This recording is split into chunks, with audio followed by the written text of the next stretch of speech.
गरियाबंद के कोडकीपारा में 75 वर्षीय दीवाधार चूरपाल गांव के बच्चों को निःशुल्क शिक्षा दान कर रहे हैं। अपने घर के बरामदे में गांव के 25 बच्चों को 2 वक्त पढ़ाते हैं। 1965 में 11वीं पास के बाद 1972 में शिक्षक की नौकरी लगी थी, लेकिन 2 साल बाद पारिवारिक कारणों से नौकरी छोड़ दिया।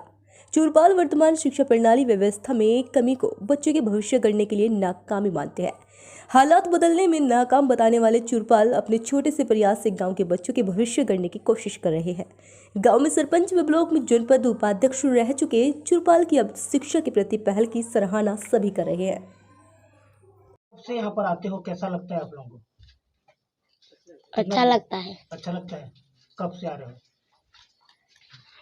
फरवरी के दिन। फरवरी से आ रहे हो। तो यहाँ गुरुजी पढ़ा रहे हैं आपको, तो फ्री में पढ़ाते हैं ना? हाँ।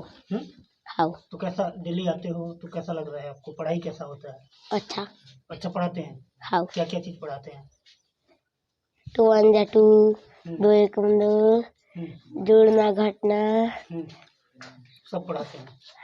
इंग्लिश, हिंदी, गणित, पर्यावरण सब पढ़ाते हैं। हाँ। तो आप लोग खुश हो? हाँ। और स्कूल में भी पढ़ते हो? हाँ।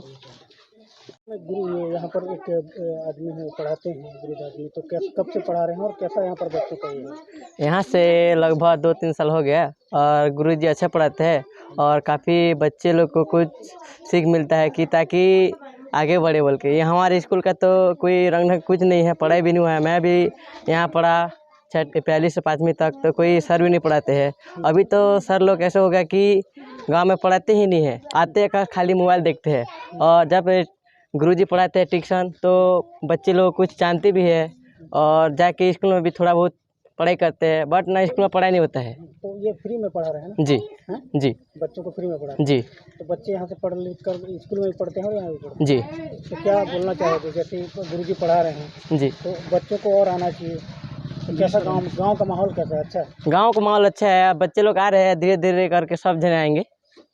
कोडकीपारा का एक टीचर है, पुराना टीचर है, वो बच्चों को निःशुल्क शिक्षा दान कर रहा है। तो शिक्षा विभाग में ऐसी क्या कमी रह गई कि एक्स्ट्रा शिक्षा की दान करना पड़ रहा है और ऐसा क्या नहीं, शिक्षा विभाग में ऐसा कोई कमी नहीं है। शिक्षक वहाँ पर पदस्थ हैं।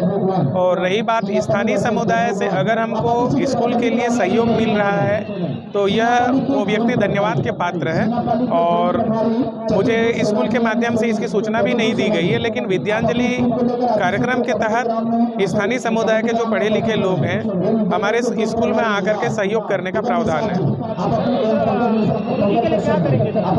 शिक्षा दान कर रहे हैं उसके लिए क्या करेंगे सर? उसके लिए कोई पारिश्रमिक निर्धारित नहीं है, वो निःशुल्क पढ़ा रहे हैं और शासन द्वारा भी ऐसा कोई प्रावधान नहीं है। नहीं सर, उनके सम्मान के लिए? हाँ, अवश्य उनके सम्मान के लिए हम अपने स्तर से कार्य करेंगे और उनको सम्मानित करेंगे। दादा, बच्चों को आप ये इस तरीके से अपने घर के पास कैसे पढ़ा रहे हैं, कब से पढ़ा रहे हैं और कैसा लगता है आपको?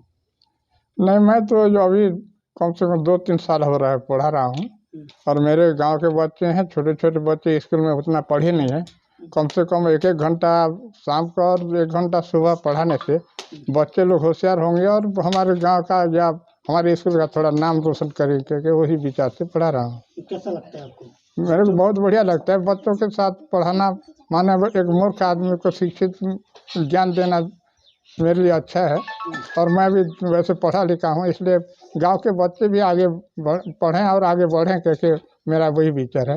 अब बच्चों के बीच बच्चों को पढ़ाते हैं, कैसा आपको महसूस होता है? और आप भी बच्चों के साथ घुल मिल जाते हैं? हाँ, बच्चों जैसे बच्चों के साथ बच्चे नहीं बनते तक तो सिखा नहीं सकते ना। हाँ, तो जैसे बच्चों के साथ आप घुल मिल जाते हैं तो आपका भी टाइम पास होता है? हाँ, टाइम पास होता है। ऐसे तो कहाँ तक पढ़े? मैं ओल्ड मैट्रिक हूँ, 11वीं पास हूँ। कौन से सन में पढ़े? 1965 में। तो कितने साल से यहाँ पर बच्चों को पढ़ा रहे हो आप? अभी 2-3 साल हो रहा है, उसके पहले तो नहीं पढ़ा रहा था। कितने बच्चे आते हैं? तो इस साल 23 या कितने बच्चे हैं, 23 या 22 ऐसे होंगे। अच्छा, तो आप मतलब कुछ जॉब वॉब में थे क्या पहले?